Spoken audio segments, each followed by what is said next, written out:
What happens if a situation arises that you were unprepared for? A situation such as a blizzard, a tornado, or being locked down due to a virus. Put yourself in any possible situation that could arise. Now ask yourself, what would you do? Where would you go? What do you need? Are you ready? Because what if tomorrow?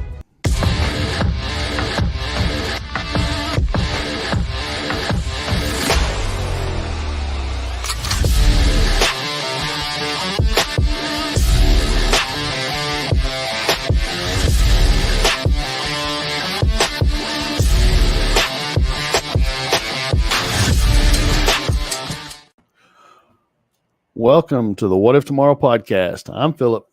And I'm Mark. And Enzo's already commented. So how's it going, Enzo? It was good to meet you the other day, by the way, man. Well, I don't know what home movies we're watching tonight, but I mean, that has a lot of connotations. What? Hey, Jess. Yes. Yay. So tonight, I'm going to do this real quick and get this out of the way. Hey, this is Mark with What If Tomorrow and What If Tomorrow on the Fringe. Be sure to check out our website, whatiftomorrowmedia.com, and look at our cool merch. We've got t-shirts, hoodies, posters, and more. Our affiliates are Duke Cannon, EMP Shield, My Patriot Supply, and Conflicted the Game. Or check out buymeacoffee.com/whatiftomorrow and buy us a coffee. As always, be sure to like, comment, and share on both Facebook and YouTube. It helps get our content out to others and help our channel grow. Now on with the show. All right. So here we are. We're rolling up on 3 years, man. Can you believe 3 years? It's been a while, man. It's been a trip. Yep, it has. Aside from a few short hiatuses, would that be? Is it hiatuses or hiatus? Hiatai. Let's go with hiatai. It sounds very foreign and clever. It does. Yeah, it sounds intelligent. We don't have Jess and Pam here to make us sound intelligent. So, hey, well, I say, old chap. Right. Yeah. But anyway, 3 years ago, when we started, we were really bad. Now we're just bad, I think. I don't know that we're not really bad anymore. We're just bad.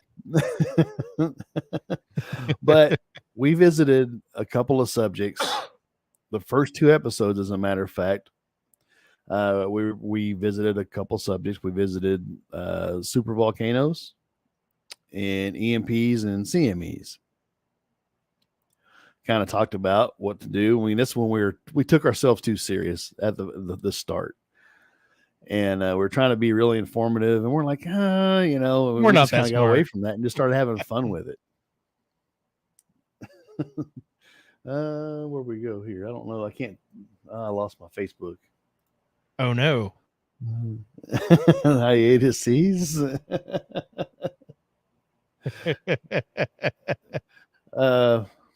Sounds like what did you say? Sounds like manga not allowed. It really does, kind of does. Oh, thanks, cuz. That was my cousin Deanna. She said it's weird to say that I enjoy the show. I mean, the topics should scare the crap out of anyone, but I enjoy them. Great job. Well, we appreciate it. We appreciate you hanging out. Hey, Tim. We're trying to talk about the end of the world and make it entertaining. Exactly. Trying to entertain everybody and not worry so much. But no, we talked about them, and hey, Alicia, and I think we did a good job with the information that was there. Plus, we had a lot of time to research them because we talked about it early on. But now, with the news and what's in the news, I don't know if you guys have paid any attention to it or not. Both are a possibility in the near future. Very near future. So we decided we're going to revisit this and kind of refresh everybody. We've got a super volcano with a possibility of erupting, and it's not the one everybody knows of. Yeah. I had no idea that volcano was a super volcano. Nope. It's not here in the United States, but it could have an impact on us, as any super volcano if they erupted. And with the sun coming into a solar maximum, What a lovely the risk, combination. right? The risks of CMEs, coronal mass ejections, happen, and with all the BS that's going on over in Europe and Ukraine and possibly China and Taiwan, there's a risk of EMPs. Hey, that could actually prevent a war. Absolutely, It might be a good thing. I don't know. It knocks out everybody's satellites. Right. Oh, we're gonna postpone our war for 5 years while we relaunch all of our crap. Yeah. I mean, we got to rebuild from the ground up. Needless to say, the death toll from an EMP, but because, and we'll get into more in that. Technology, man. Yep, we're just talking about that backstage. Enzo said, high chance for viewing the aurora Thursday for the northern states. Yep, we have a solar storm currently en route. Yep, they're working on it now. So a double solar storm. Yeah, there's that happening. I mean, there's a lot of stuff going on, everybody. It's not just doom and gloom and the government's this and the government's that, although that has become a big part of this show because of we see what's going on in the world, and there's crazy stuff going on as we speak. And I will honestly say last week we didn't do the show because of the holiday, Independence Day, and I hope everybody had a great Independence Day. But I checked out, last week. I didn't pay attention to any news. I tried to avoid social media as much as I could. But I checked out, and then I'll come back today and just kind of looking through the news feed, and just nothing's changed. It's all going to hell. It's all the same. More of the same. Let's see. Deanna, she has to have a question that's off topic, but it's something I've noticed. I'm curious what you guys think. If you want me to wait for a future show, I will try and remember. No, this is always the right show. This is, yeah. I mean, we don't really stay on topic all that much. So what is a topic anyway? I mean, it's more of a suggestion, really. Right. It's a guideline. It's a very loose guideline. Loose guideline. Almost transparent. Invisible even. Yeah. Yep. Tim, I do too, man. It says hopefully everybody made it through with all their digits. Yep, I do too. We didn't even do a lot of fireworks this year. I used to make money by blowing up firecrackers in my hand. Now, the secret to this is never close your fist, because if you close your fist, you're going to lose a finger. Right? I still have all mine, so don't try this at home. It's bad, bad, bad. Don't ever do it. Yeah. But I was that dumb kid who, needed a few extra bucks. Did you hear about what happened up in Elk City? No, I surely didn't. I don't know. I'm not 100% because I just kind of caught in passing. Hey, go for it. We'll cover it again if we need to. But I guess there was an emergency up in Elk City, and there was a lady that is a firework injury. I think she got hit in the face by one. Oh. So the ambulance was running to Elk City, and the ambulance hit like I don't remember, it was like around a 70-year-old lady in her car. Oh, hell. I mean, it was bad, man. I don't know if they both made it. I'm not sure. I mean, I shouldn't laugh, but it was just circumstance, man. It's just like, well, geez, I mean, and fireworks are dangerous. Yeah. Despite, laughingly talking about my stupidity as a 16-year-old, I've shot fireworks commercially, and it is when you're shooting them commercially, you do not get to enjoy the show. Everything is, did I do everything right? Is anything going to blow up? Are my racks going to fall over and shoot at the crowd? Everything is just, it's a very tense situation. Mm-hmm. My wife said she thinks she died at the scene. Oh, that's too bad. My heart goes out for the family. Jeff said she thought the old high school was on fire. She was hit by a water tanker. I had not heard that. I thought the ambulance was running to an emergency with the other girl. I think she was 18 or something like that got hit in the face with a firework. I'm not sure. Anyway, Deanna, she said, have you noticed on the internet, people no longer say someone died, they say unalive. I have, but I haven't put a lot of stock into it. Depends on the subject. I think they're afraid of getting censored. Yeah, it's a possibility. I think self-deleted is also used. Enzo said, he said, YouTube and other places aren't keen on the use of normal words used. Well, that makes sense. Well, they're avoiding the algorithm. The other day, I posted to a comment about somebody who made a comment, and obviously they were talking about something that happened 50 or 60 years ago, because in the last 50 or 60 years, the subject they were commenting on became a classic. So it was not something that you would consider crap. And so I jokingly said, you show me the bad person who told you that Edgar Rice Burroughs was crap, and I'll go beat up their dad for you. You know, the whole schoolhouse humor thing. Right. And, you know, within 30 seconds, my comment got deleted and I got red boxed on. Huh. I don't care if they take my comment down or not, but I mean, I can't go beat up somebody whose dad has probably been dead for 100 years. Right. You know. And Deanna, she said, so the reality of death is no longer accepted. Reality is no longer accepted. I would agree with that 100%.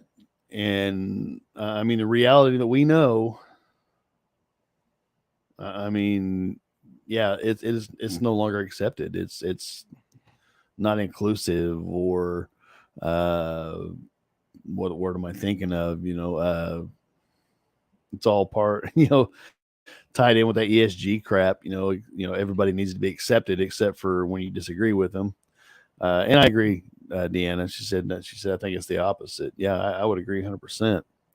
Enzo said it's just internet lingo used nowadays to skirt the algorithm from deleting the comment or striking the channel for inappropriate conversation. It's AI. It's avoiding AI.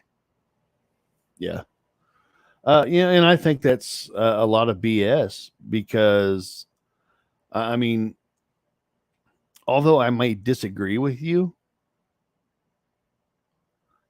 I still support your right to speak your mind.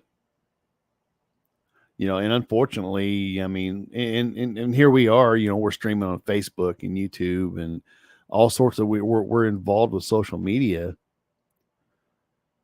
Unfortunately, we don't have that option. We can't speak our true piece. You know, we can't really speak our mind. I mean, we can skirt around it, just like Enzo's saying, you know, with the internet lingo and all that. But if we really came out and said what we truly felt, we'd be out of here so fast. Yeah, in a point blank manner. You know, the one video that we got hit on last fall, it got taken down off YouTube because we were speaking out what turned out to be true about the shoddy shot. Yeah. And it turned out to be true, but that video was still removed.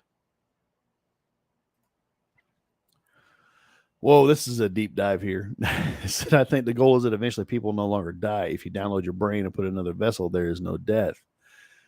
That's a whole nother show. That is a whole nother show. That'll be a fun show because there's people pushing for that. And we've talked a little bit about it briefly, but that would be a good deep dive show. Yeah.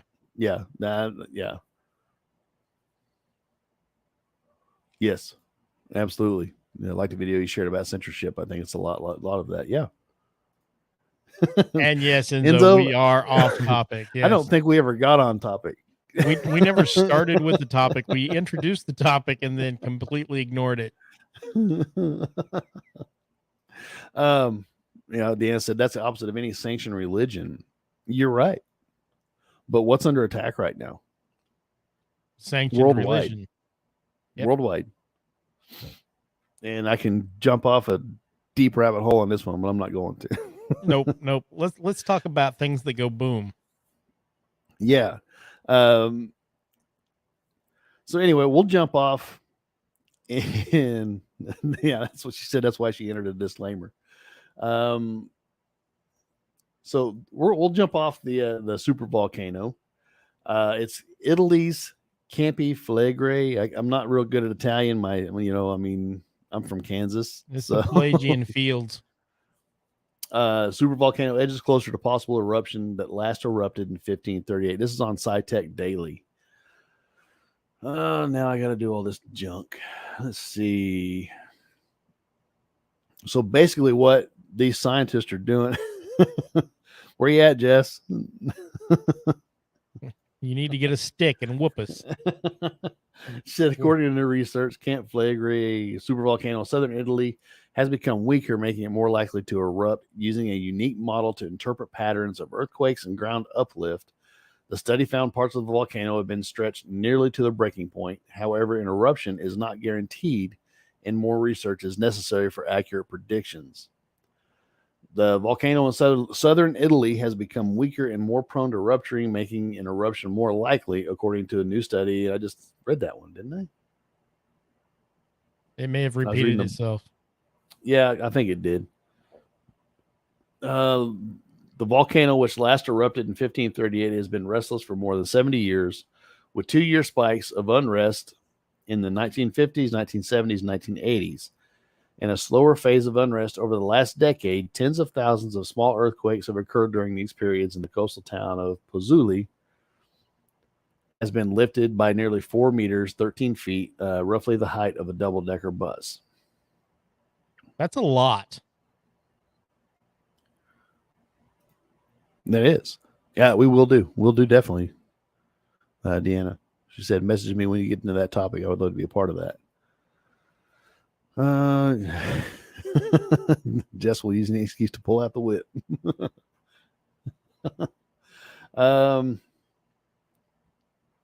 So yeah, I mean, I don't remember how many super volcanoes are around the world. Something like either 7 or 10 or something like that. If I remember. Now, I did read in a couple articles here that the last time this had a major eruption 30,000 years ago, it may have contributed to the demise of Neanderthal. So it was a big deal. If you were a Neanderthal, it probably put the final nail in your coffin. Oh, probably. In just that article alone, I've got a bunch of different. Yeah, I've got 3 or 4 up, and there was hundreds of them. Yeah. This is from 10 days ago. The ground around Italy's awakening supervolcano rose by up to 66 feet before its previous eruption, a new study has revealed.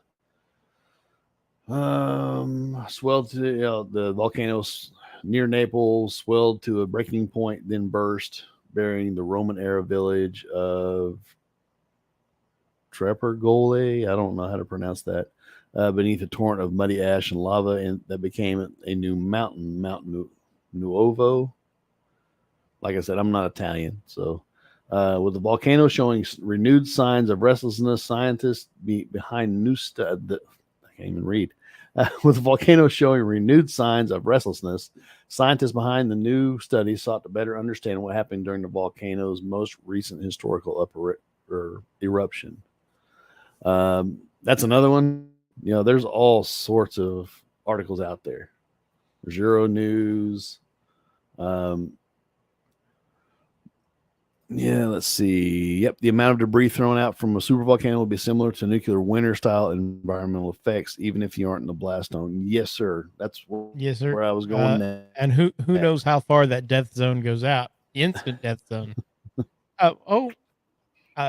In relation to our other topic, if anybody notices the lights going on and off in my house, I may be. This happened at Phil's house too. Maybe. I may be about to suffer a power outage because my lights keep getting really dim and. I'm not seeing it on this side. Oh, well, the light here and the fan keeps going. So I may be getting solar flared. I don't know. Either Well, that it's always when we start touching on something. Every or time, never the fails. critics are after me. I don't know. Maybe by telling you about being banned, they're going to ban me or something. I don't know. Oh, maybe. So Mark's having his own EMP from the sun. Yeah. But we'll jump into that one. Back to Enzo's point. Anytime a volcano has a huge eruption or a significant eruption, I should say, like the Iceland eruption here several years ago, I mean, it affected the climate. Well, that big eruption they had was it Guam or near Guam or wherever it was? Yeah. That had an effect on the weather, a measurable effect. Yeah. It's going to affect it. It's just the severity of the eruption is going to determine how severe the effects are. Like Enzo pointed out, the super volcanoes, chances are you're going to have a nuclear style winter, which will totally block the sun, the ash and the dust clouds. I mean, depending on where you're at, if you're at ground zero, obviously you're gone. If you're within, I don't remember Yellowstone's reach, but It was clear down to Kansas. yeah, it was. I said it covers, what did it say? It would cover Texas. There'd be enough ash to cover Texas in like 6 feet of ash. Yeah, I mean it was bad news. So it doesn't matter where it erupts. I mean, it's going to affect the world if it's that significant. That could easily trigger a new ice age. Yeah, easily, for sure. And you ask me, what do you do? I mean, your whole world's ecosystem is going to collapse. And it's going to be a struggle to survive. You're going to have massive, massive deaths, not just counting, the initial blast zone or the ash zone. Just inhaling the ash could be fatal. Can kill you. I mean, so you're looking at respirators. You're looking. I'm not telling you rush out right now and buy all this stuff. I mean, it wouldn't be a bad idea to have on hand. Finally, a use for all those N95 masks that I've got stockpiled, which would be perfect because that ash is going to be like breathing in glass. It's going to cause scarring. It's going to cause permanent lung damage. So it's no bueno. Right. I mean, buildings will collapse because of the weight of the ash. Then if it rains, earthquakes all around the world. Yeah. And I would venture to say almost that if one goes off, you're going to have multiple. Probably sympathetic eruptions. I mean, it's possible. I don't know how big of a threat that is, but it seems like it would be likely. Yeah. Yep.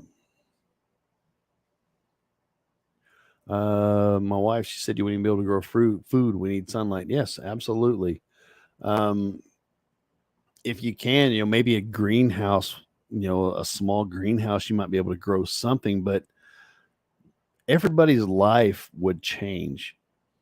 Well, they said the last time there was a super volcano eruption, the population of the planet of humans went down to around 100,000 individuals worldwide. Yeah. That's where, if you look at the graph, the human population, it dwindled down and it was like a bottleneck where just a few thousand, 100,000 people survived and got through that and then rebuilt civilization. But at that time, people were more self-reliant. Obviously, they had survival. Day-to-day survival was a struggle. And I think my own opinion on it, I think it would push people back to that brink. So people that have that knowledge to even try, because It's if you natural can't grow, selection, man. right, if you can't grow plants, You're gonna starve. you're going to starve because the animals that feed off of those plants are going to starve. In return, you feed off those animals, you're going to starve if you're not ready. And it's hard to say how long this nuclear winter would last. I You do know, not have the data for that. I mean, it just depends on how long the eruption continues for, yeah, how much yeah, stuff gets thrown into the atmosphere. And not only, so here's the bright side of the thing. One super volcano eruption will release more carbon dioxide into the atmosphere in one fell swoop than humanity has created in its entire existence. right. So that, if the so-called scientists have anything to say about it, that would help offset the nuclear winter, but it really wouldn't. I really don't think so. It's happened so many times through geological history. Yeah. You know, Yeah, what was Yellowstone? Yellowstone was like 250,000 years ago, something like 250,000. It that. was a long time ago. And I think there was some minor eruptions, like half of that. And I guess according to the scale, I mean, we're Yellowstone is overdue. You got to watch out for them. And they'll say, no, Mark. They said the cow farts will get us. Yes. Yeah, well, I mean that may be, and my data may be wrong or out of date, but um, I'm pretty sure that is the figure I recall seeing. Yeah, it was something like that. My wife, she put the carbon footprint stuff is just a bunch of bunch of crap. And Um, I will say, please go do your own research because yeah, my memory, I should change my name back to Swiss cheese or Swiss cheesehead because it's full of holes and I do sometimes misremember things. So please do your own research for yeah. I whatever mean, we talk about. Yeah. and that's the biggest thing. We want to just plant that seed of curiosity for you to go do your own research. Um, but I think so far the information we're putting out is pretty sound. I don't even know if we still have our Google Drive, but or if it's on there. But I can look real quick. Hold on. okay. But yeah, there's no telling how long this nuclear winter is going to last. So it's hard to plan. I mean, yeah, we push, your food storage, uh, and all this, but there again, you're looking at huge contamination of all your ecosystems, the water, so where you have to have a really, really decent water filter just to have the water to survive, because are you going to have enough water stored up? Um, would the groundwater be, I mean, if you have a well or something like that, would it be contaminated? I would venture to say it probably would. I There's mean, a pretty good chance. Yes. I would say the but groundwater would. if it's an open well, I guess, but the ground itself would filter it. Try if you have enough rain. Yeah. But what about the acid from the ash? Right. So I don't know. I mean, So that's a good. I think it's probably uh, more determined on your location, how deep your water table is, how Right. the ash falls, what's in that ash. I am not finding anything on super volcanoes in our drive. Yeah, it's been a while since I've even been on there, so I don't even know what's there. Yeah, it's out of date. We really ought to be more organized. And Hey, listen, y'all.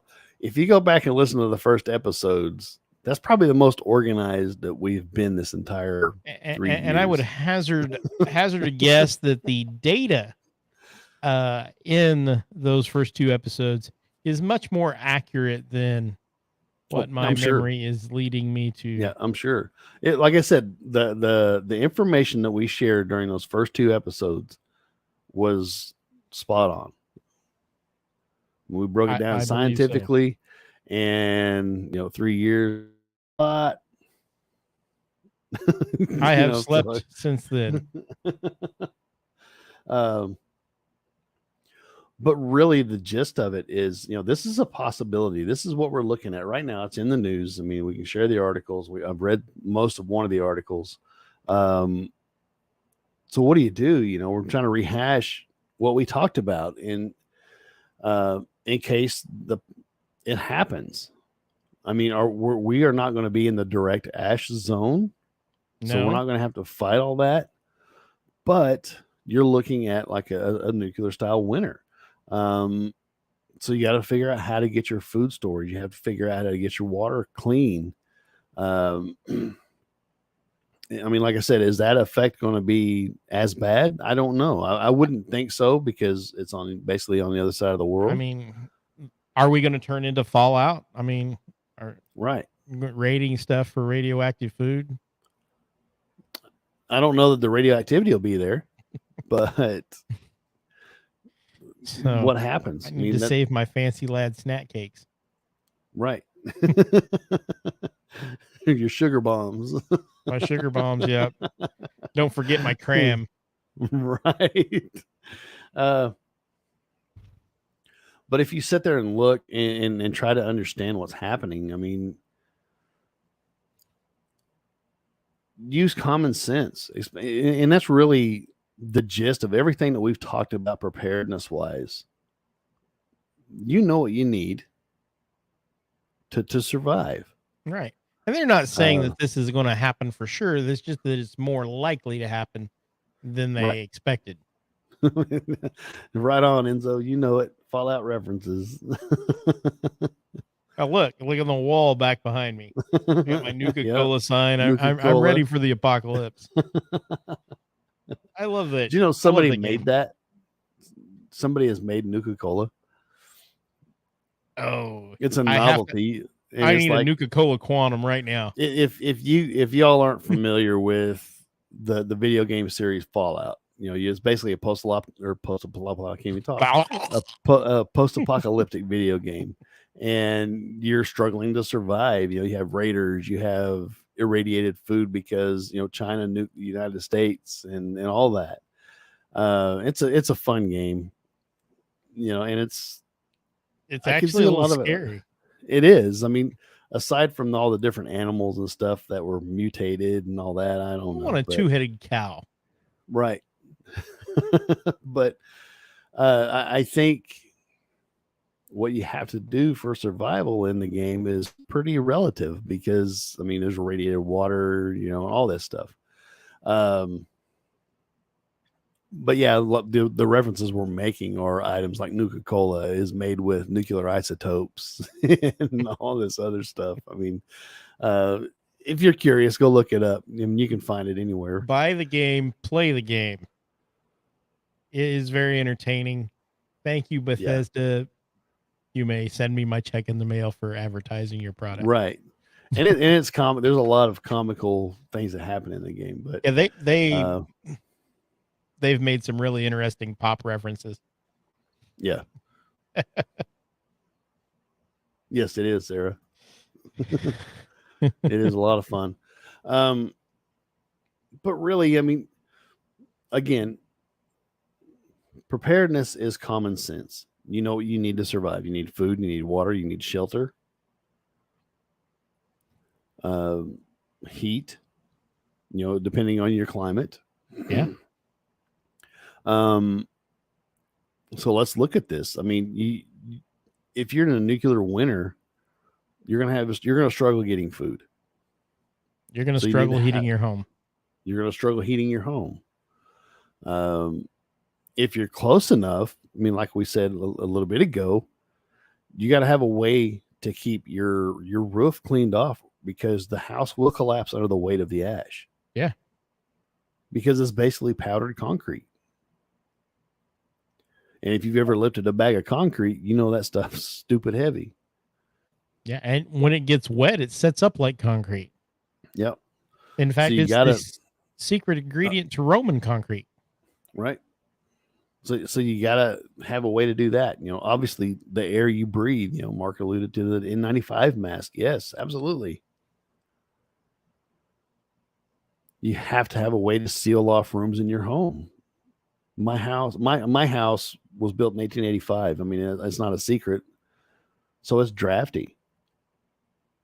So you have to have a way to seal those drafts to keep inside of your house clean. Plus, if in your house, you'd want almost similar to like a nuclear fallout situation, like an airlock situation. You'd want an airlock situation somewhere that you can just get all this crap off of you. You know, I mean, clean yourself before you go in, so you don't track that stuff in. Then you get it inside, and it'll affect you. So you want to have a place to detox and get all this, get your home as clean as possible. That's the biggest things that I could see is your food and your water. And once again, look at that FEMA website of recommended stuff. It talks about having plastic wrap, having duct tape, being able to isolate yourself away from whatever is bad. Yeah, that's what we're talking about, a decon room. So I'm not saying this is going to happen. It's slightly more possible than it's a possibility. Yeah.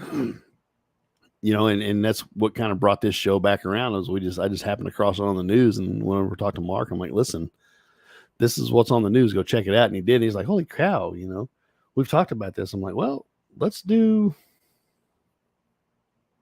let's go back and do our, back to the beginning. Let's start over, with the subject. Yeah, I mean, it's plausible. Slightly more plausible than it was when we talked about it. Right. Was that Sarah? Sarah did like the people did during COVID and wear Culligan bottles of water on their head. Yeah, they probably are, Enzo. They probably are still wearing them. Yeah, there's some, I'm sure. Yeah, just real quick. I mean, that kind of summed that whole subject up right there. Use your common sense. Think about things through. If you have any questions, reach out to us. We'll help you.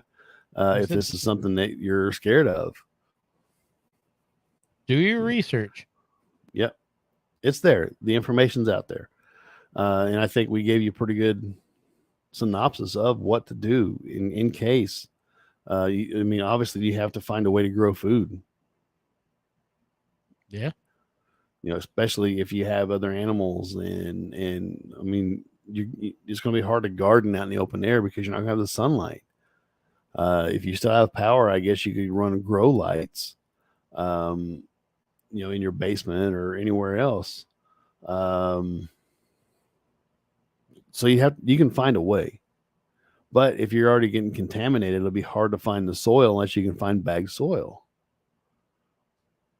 It wouldn't hit us quite as hard over here, but I mean, right. Europe is kind of screwed if it happens. Europe and Asia. Yep. And Africa. And again, it would be no different than if Yellowstone went off here. Right. It would. Yeah. We've just switched places. Yes, absolutely right, Enzo. Solar panels would be much less effective. Yes. If effective at all. Because some of those solar panels are not very efficient. No. Sad to say. So, moving on. What we're getting into is the solar storms.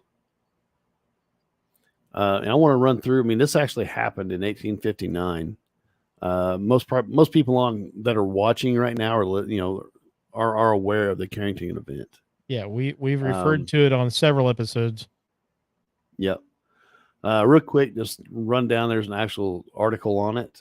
This was June 24th of last year.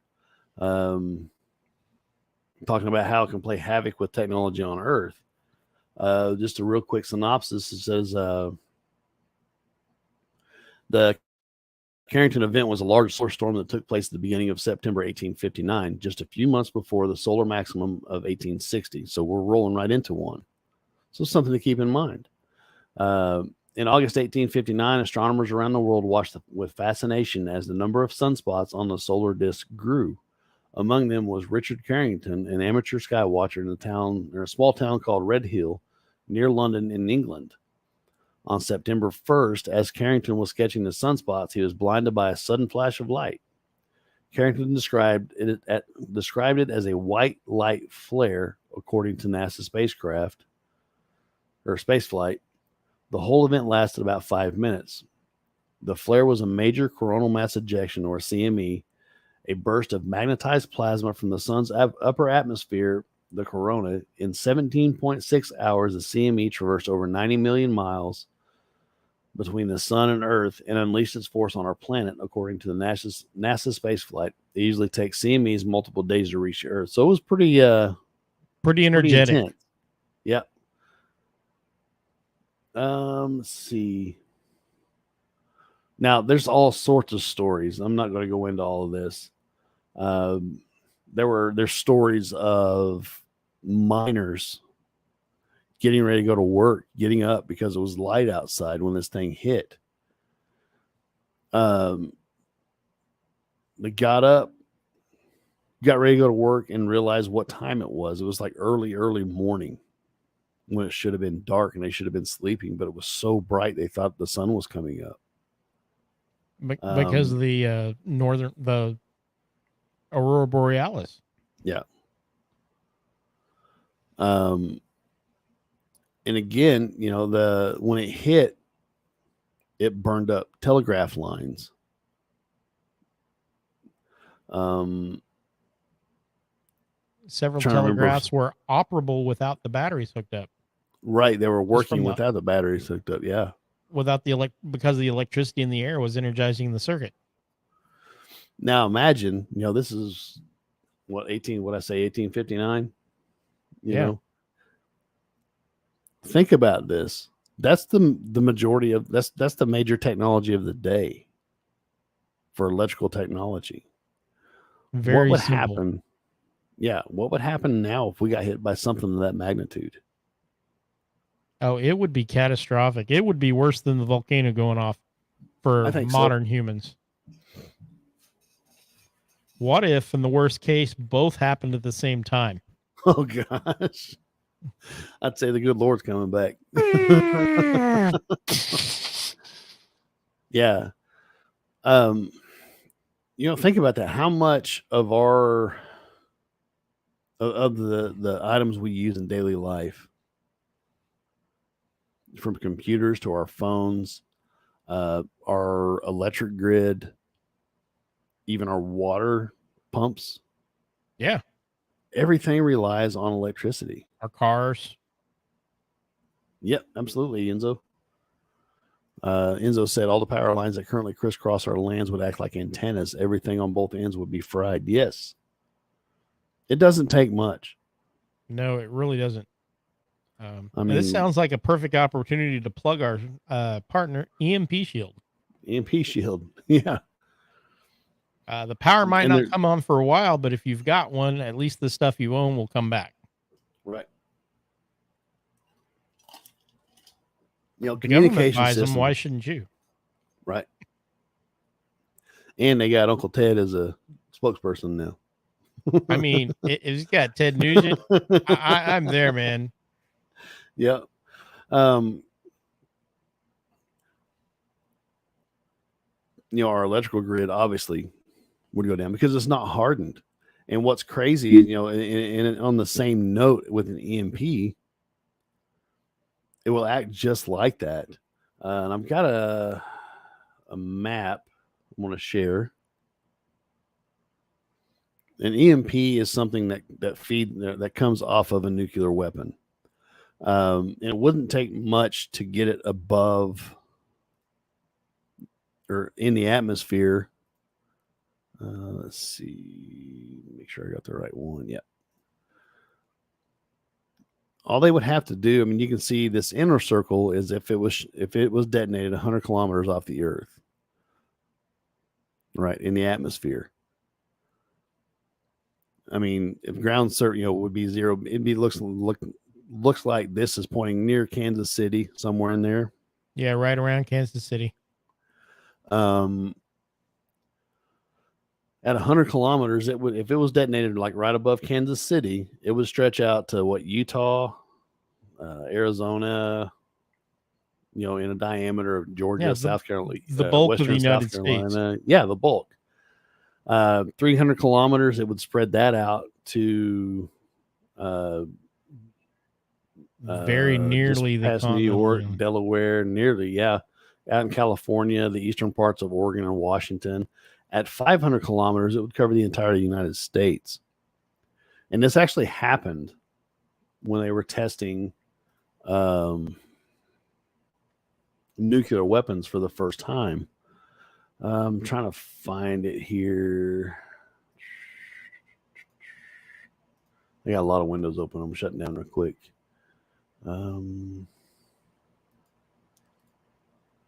Let's see. Oh, yeah, right below it. July 8th, 1962. And I'll share this.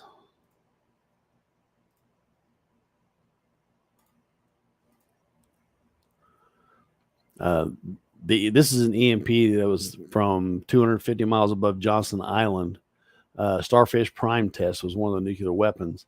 It turned off street lights, or 300 street lights in Oahu, Hawaii, from 740 miles away. So yeah, I mean, definitely possible. Yeah, especially with the current climate, the world, the geopolitical climate. Let's see. A CME could easily catch at least an entire hemisphere, or depending on how long it lasted, as the Earth rotates into it, cover the entire Earth with electromagnetic fields. Yep. I want to say, I'm trying to think of the stat that was given if an EMP or a CME was detonated, especially over the United States. I want to say something like near 90%, if I remember right, of the people would die within the first week. Is that right? Does that sound right? I think it was 3 to 6 months. Maybe 3 to 6 months. 3 to 6 months. For one, I mean, food production. Natural gas isn't going to get delivered. All that's controlled by electronics. The biggest hitters are going to be people that are relying on medicines, life support systems, even pacemakers. It'll knock your pacemaker right out. Insulin dependent diabetics. You no have refrigeration. You have to keep the insulin cool. People in hospitals, obviously, they're like on life support. They would pass away. Then you start the breakdown of society. Man, it just snowballs. The young and the elderly will be at risk for cold or hot weather. Yep. Think about this, the number of aircraft that you see flying every day. Millions of people in the air at any given time. So it's not a pretty picture. I mean, we're not trying to, I'm not trying to make it seem all good, great, and wonderful, because it's not. Go ahead. And we're not guaranteed. They don't say that this will happen. They're just saying that it is more likely to happen. Right. So, if you look up, especially EMPs, if you look up just the information on it, and I've got something I'll share here in a minute, but right now with the whole geopolitical situation, it seems like a lot of these nations are pushing and kind of jockeying for position. You see a lot of these nuclear tests, and especially with like North Korea and all that, their aim is not to hit us with a nuclear weapon. Their aim is to get it high enough into the atmosphere to detonate to create an EMP. Because really, sure, I mean, nuclear weapons are horrible. I've been to ground zero at Hiroshima, and that was just a small one. Yeah. And saw artifacts and things like that. I mean, it blew my mind the damage that this stuff did. But and the death toll was crazy.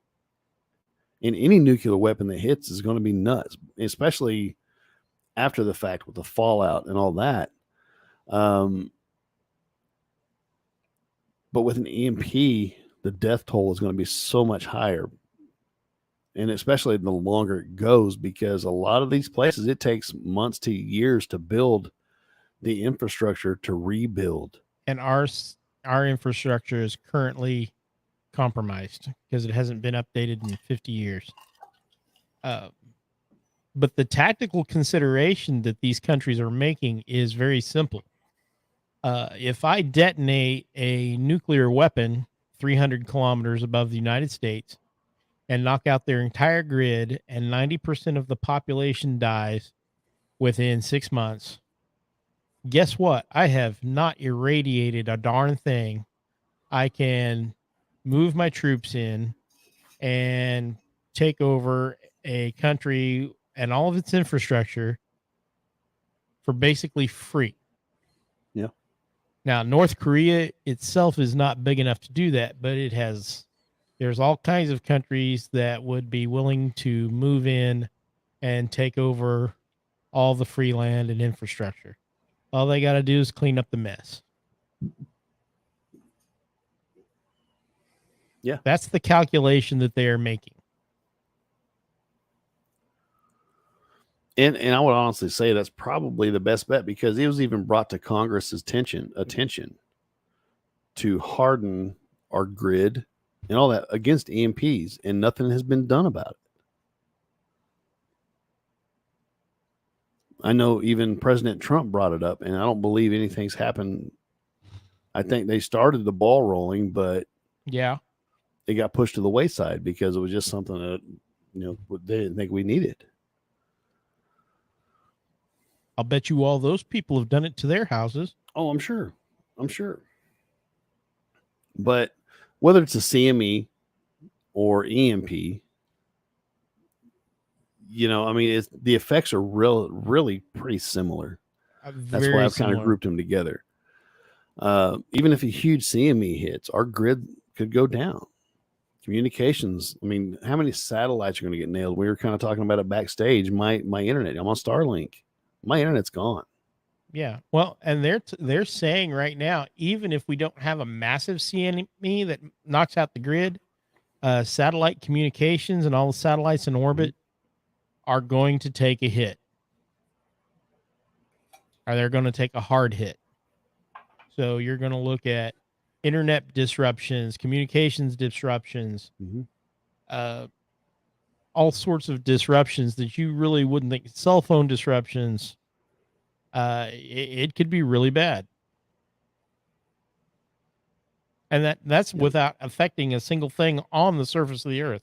That's just knocking out the satellites. Right. So, while a huge CME is not guaranteed, they are saying that it is going to some extent, affect the satellites in orbit around the earth. And you get varying degrees of, at the very least, what's the word I'm looking for? I just went blank. Welcome to my world. I've had a week off and my brain just right. Inconvenience.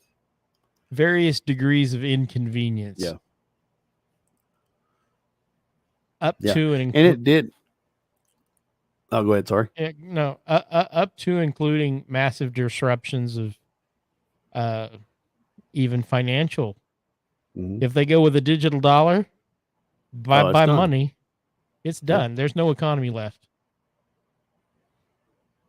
It's gone. Yep. And it has affected the grid already. Was it a couple months ago? Some of the Starlink satellites got hit. Yeah. By a solar flare.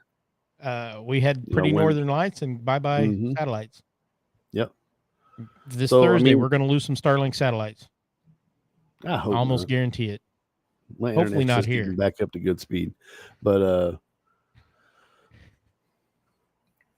yeah, I mean, Enzo, he put up, Trump did sign the legislation to do it, but the vid hit about 3 months later, so no telling how far it got. I don't think it got very far, if anywhere, because he was fought every step of the way on anything he tried to do.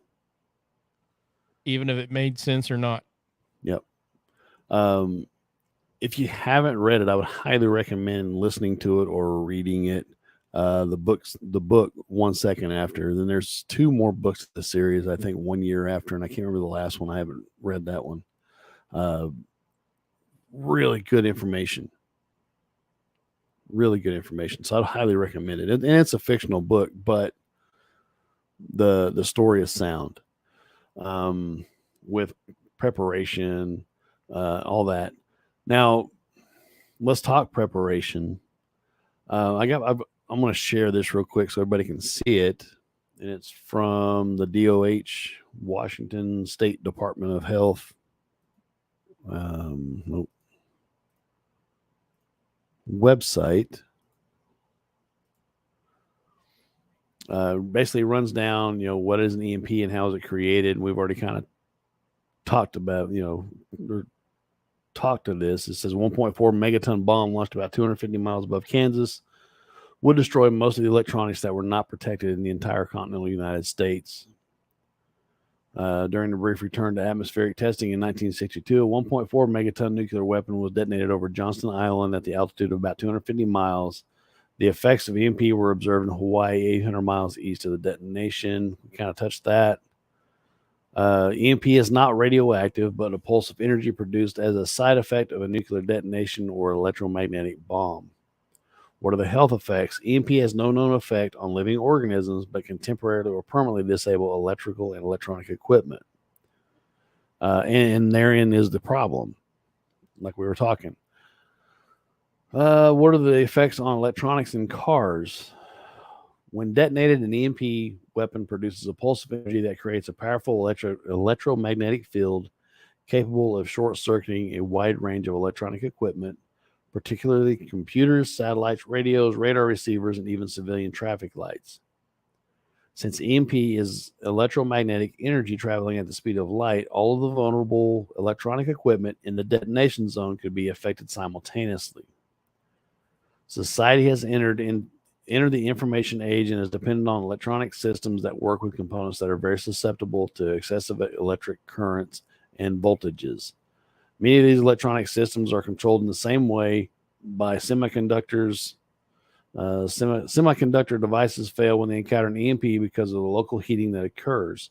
Failure of the semiconductor chips could destroy industrial processes, railway networks, power and phone system, and access to water supplies. We've already pretty well touched on all of this stuff. What can be done to protect electronics? There are 2 basic ways to protect or harden items against EMP effects. The first method is metallic shielding. Shields are made of a continuous piece of metal such as steel or copper. A metal enclosure generally does not fully shield the interior because of the small holes that are likely to exist. Therefore, this type of shielding often contains additional elements to create the barrier. Commonly, only a fraction of a millimeter of a metal is needed to supply adequate protection. This shield must completely surround the item to be hardened. The second method, tailored hardening, is a more cost-effective way of hardening. In this method, only the most vulnerable elements and circuits are redesigned to be more rugged. The more rugged elements will be able to withstand much higher currents. This method is known or has shown unpredictable failures in testing, though it's thought it may be useful to make existing systems less vulnerable. Then it goes into EMP as a weapon. We've already pretty well discussed that. Just substitute CME for EMP. Right. Yep. Enzo said most satellites have some level of EMP protection built in. Those Starlink sats had been improperly protected. They looked at the one still in production and fixed the problem. Well, that's good. Well, that is very comforting. Thank you. conspiracy theory. That's why they banned lead paint. I don't think the lead paint was enough to actually shield the house, but I mean, Well, I enjoyed chewing on it, and that explains a lot. that's the biggest thing. What they were describing was a Faraday cage on how to protect your. I mean, obviously, you can't put your vehicles in a Faraday. I mean, I guess you could. I mean, if it was big enough. I got to thinking about that. My shop is a metal building. Would that be considered a Faraday cage? It would possibly help, depending on how strong the CME is. It could help. Right. I have a whole bunch in my Amazon list. If I went digging for it right now, Faraday bags that you can buy, from small enough for a cell phone to big enough to put in put a refrigerator in. They actually make, and I brought this up as a joke, but there's actually a company that makes clothing that is designed to shield you from electromagnetic waves. So I guess you wear that and keep your cell phone tucked down in your shirt. I don't know. That's more like an RFID block and all that too, isn't it? Yeah, and you can get it in a hat. Unfortunately, they didn't have hats like I like, so Otherwise, I would be wearing a. It's the new tinfoil hat. It is the new tinfoil hat. I need one. If somebody wants to sew me one of my stylish, fancy flat caps with EMP hardened material, I would totally plug it for him. Like, yeah. Enzo, he said it could be you'd have to bond everything with no gaps. Yeah. But no, I mean, it's simple things like that you can think of. I mean, I've heard of people using metal trash cans, ammo cans, things like that. But how would you prepare? I mean, obviously, again, your food, your water, that goes without saying. Pretty much any preparedness situation would be obviously food, water, shelter, all that. That's a given. The difference in this, though, I mean, is if you have your electronics probably won't work, your new vehicles won't work. I want to say, was it 78, 79, anything with points and plugs instead of electronic fuel injection. Now, what you could do is some of those later models that had the little teeny tiny electronic ignitions that went under the distributor cap.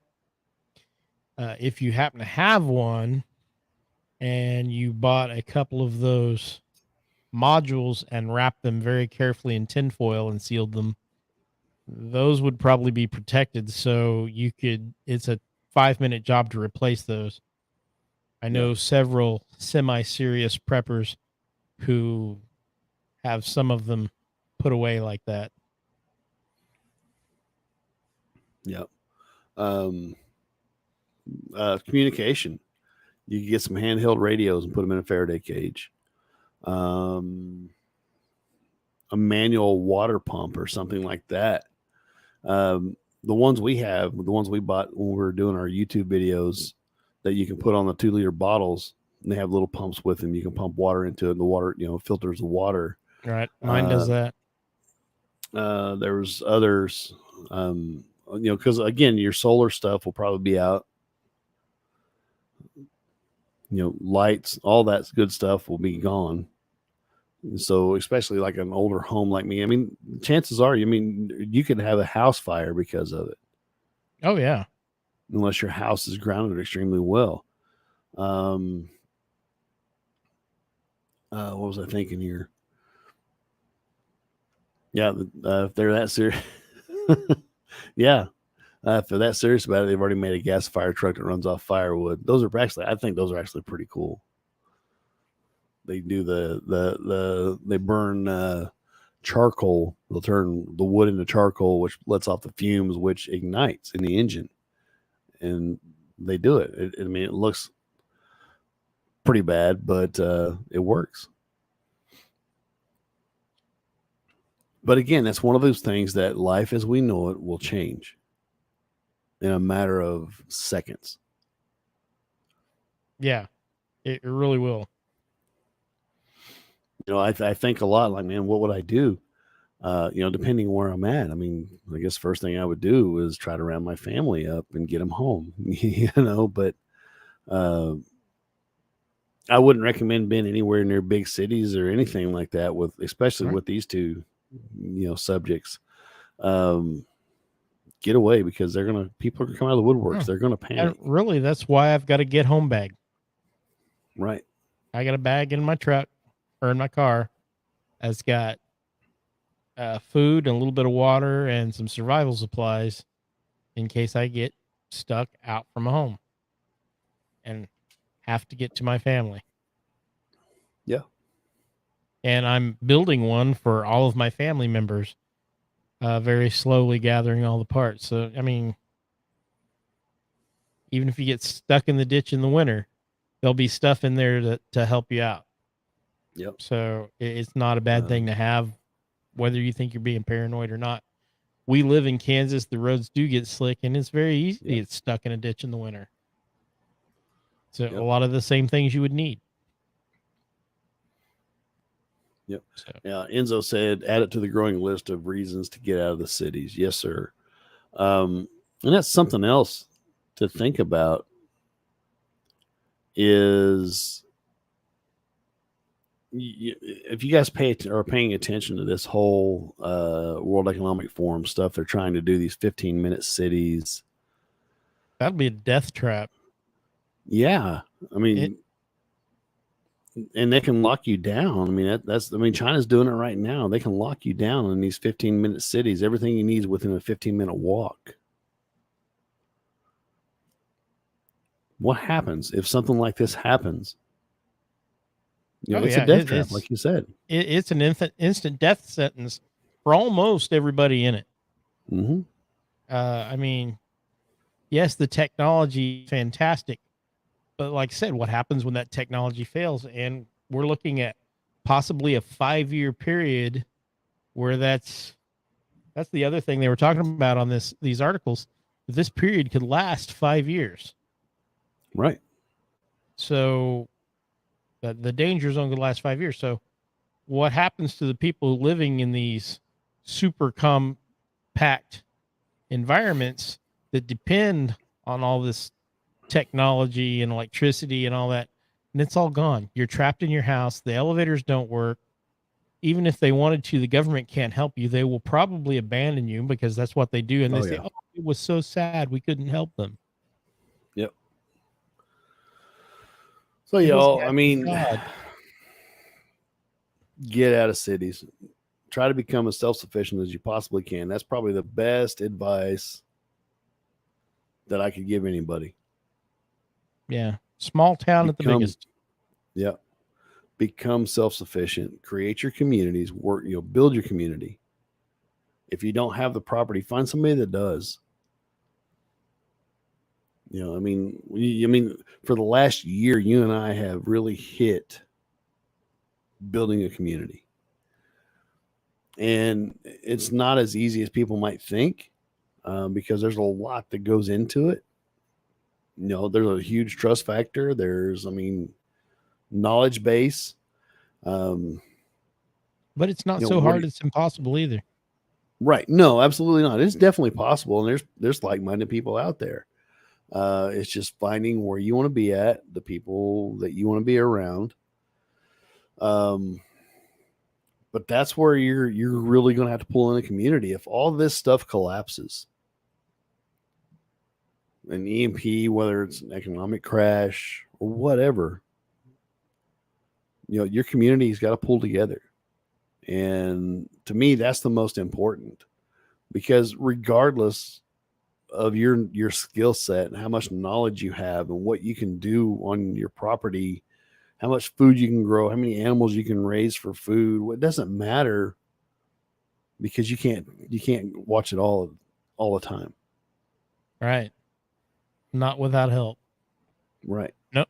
Let no man be an island unto himself. Right. That's excellent advice. Absolutely, it is. No matter what the subject you're talking about, really. Oh, for sure. I don't know. I think I'm kind of tapped out. I mean, I think we've covered it pretty decent. Kind of give everybody some food for thought. Well, and if they need to, they can check out those episodes. They're online. You can download them. They're good episodes, even though we were really bad. And please, please, please, please, please, don't just trust us. We're a couple of guys who turn wrenches for a living. Get out there, do your own research, figure out what you need to do. Ask for help if you need it. I mean, we can try to direct you the right direction, but just don't trust us. We're just a couple of guys. Right. Get out there, do your research, act on your research, and just keep this stuff in your mind. And, you know, what do I need to do? Yep. Enzo made a good point. He said tomorrow starts Amazon's Prime Day. Lots of big sales. What would be a good item to look for or look at for any budding young preppers? Okay, well, you've got Faraday bags. You've got the food bars that last for 5 or 10 years on the shelf. You just break the tabs off and you can eat them. Yeah. That's good for short-term nutrition. I believe you can find stuff like freeze-dried food. Yep. There's stuff like that.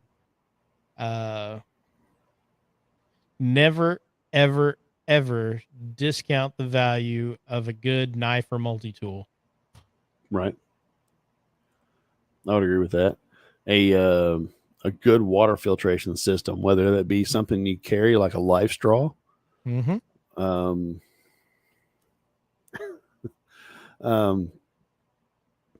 A life straw. Mark and I have some. I can't remember, what are they? 100,000 gallon? Is that how much they are? I'm not sure how much the It's life been a while since straw I is. looked at them. Not the life straw. The ones we bought. The ones we got. I think they're 10,000 gallons. Is it 10,000? I think it's 10,000. I'd have to go get it. Yeah, a life straw would be great for a get-home bag. Yeah. If you're run out of water, if you're away from home, you can use them. I've seen guys fill a bowl with mud and gunk and all that crap and still drink water out of it. So they're pretty impressive. A good knife, like you said, Mark. Really think of your basics to start with. If you're starting out in preparedness, your food, your water, a way to start a fire, whether it be a lighter or a flint and tinder. If you don't know how to use one, get one, learn how to do it. They're not that difficult. Yeah. Dollar Tree has lots of useful items. Yeah. Those tall votive candles, it's about this big around, about that tall. Those will put out heat and light for I forget how many hours, and they're buck Yeah. 25 now, maybe. But yeah, I mean, just start small. Go for 3 days. 3 days worth of food, 3 days worth of water. They say an average of a gallon a day per person. Now that's to drink and to be clean with.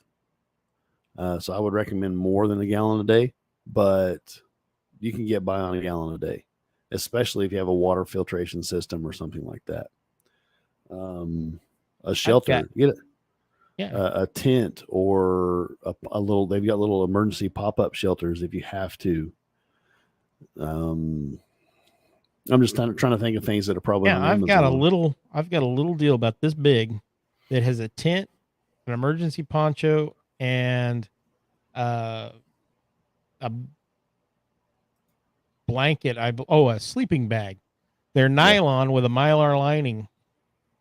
You can put one in your glove box. Yep. And those are awesome. Enzo said he's looking at USB rechargeable flashlights. You can charge them off small folding solar panels. Yes. Hold on one second. I'm gonna unplug Yeah, it just for a Enzo, sec. I'm looking at a roll-up solar panel that is a 30-watt cell phone charger on Temu for like $15. There's stuff like that out there. There's stuff like that on Amazon. Simple things like that. You can put those in a Faraday bag. They'll be fine. The nice thing about this roll-up solar panel that I'm looking at, you can put suction cups in the window, hang it in your window, charge up cell phones, charge up USB rechargeable flashlights, USB chargeable radios, all kinds of stuff. Hand crank radios are good. Yep. Hand crank flashlights. There's all kinds of stuff that you can buy for not very much, but start small. Yeah, Start absolutely. small. I've got right here. I don't know if you can see it very well. This is a solar powered light that you can also, it's kind of a survival light type thing. You got it actually through 4 Patriots. It's got a chintzy little compass on the back or on the butt, but it's also USB rechargeable. And they are actually pretty bright for what you got. And a lot of the survival, companies have these little Patriot, these little power packs. You can plug your phone in or whatever. Yep, and they work pretty well. They really do.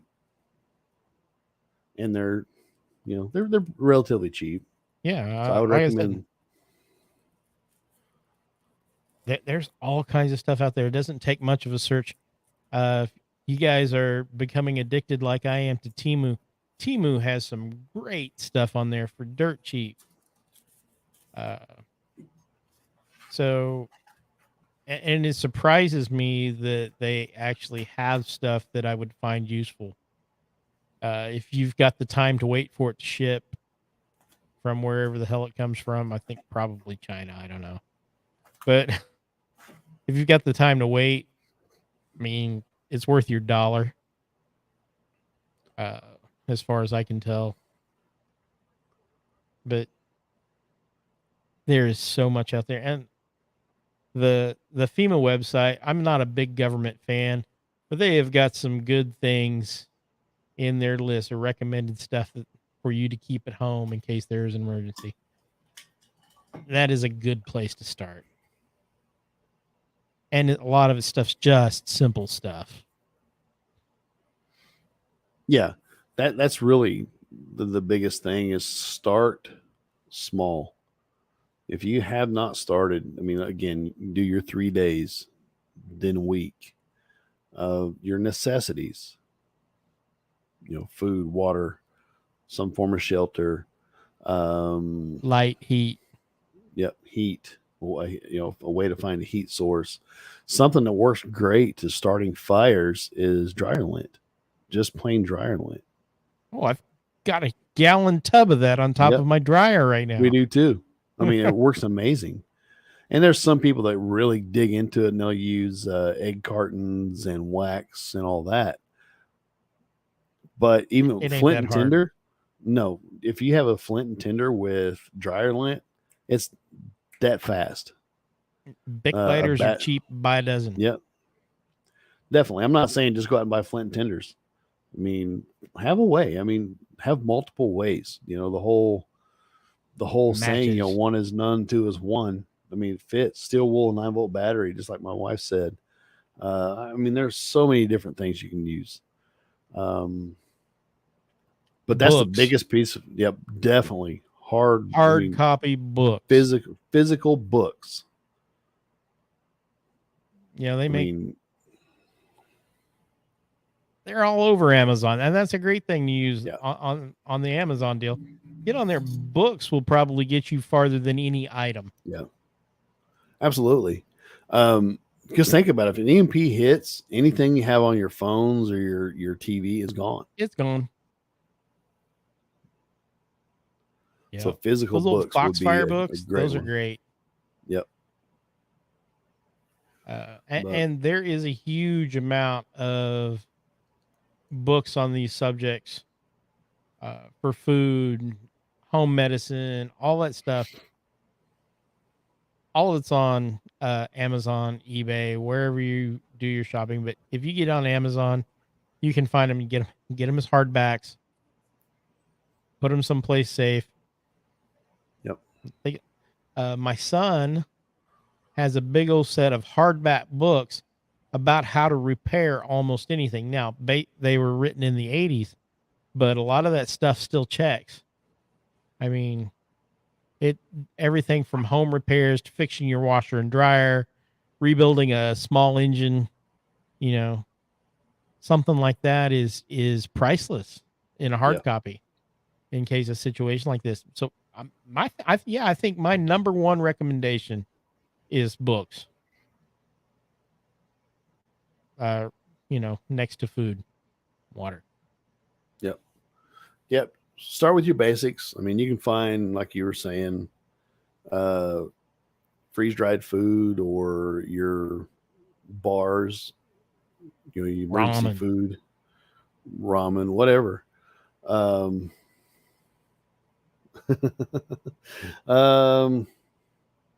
Yeah, Jess, she said, good show. What are we talking about next week?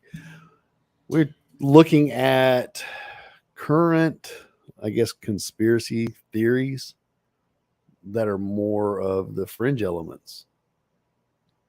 Are UFOs running the government? That right, sort of stuff thing. like that. Yeah, we're looking into that. Is Bigfoot our next president? Yeah, we're going to look into that and just kind of explore and just have fun with it. I mean, nothing too overly serious. And then I think the week after that with this show, we're going to actually look at some more conspiracies that turned out to be true. They're conspiracy fact instead of conspiracy theories. Or conspiracy, I can't tell yet, but right, are looking really good. right. Enzo, are UFOs all psyop from the government? I mean, that we can cover that. That's Project Bluebeam, man. Yeah. So it should be very entertaining, if nothing else. Yeah. I mean, he's a good looking dude, right? Yeah, Bigfoot for president. Tall. I'd vote for him or her. He's tall. You gotta find out the correct funny hair pronouns. in his head. I mean, what's not to like? Anyway, folks, I think we've about ran the course for this. Thanks for hanging out. Thanks for being in the chat with us. It was a lot of fun having you guys in the chat and joining the show and offering little snippets of information and making it fun. I don't really have anything else. Are you good, Mark? No, but Andrea does. Bigfoot for president. I think we can come up with we do need to make a shirt. That she's right. That is absolutely t-shirt material. All right. But yeah, check us out next week. We'll be on the Fringe next week with current conspiracy theories. I mean, it should be a really good time. We're gonna run the gambit. I think we all ought to pick out kind of our favorites and roll with it and see what happens. With that being said, folks, we appreciate you hanging out with us, and we'll catch you next episode. Good night.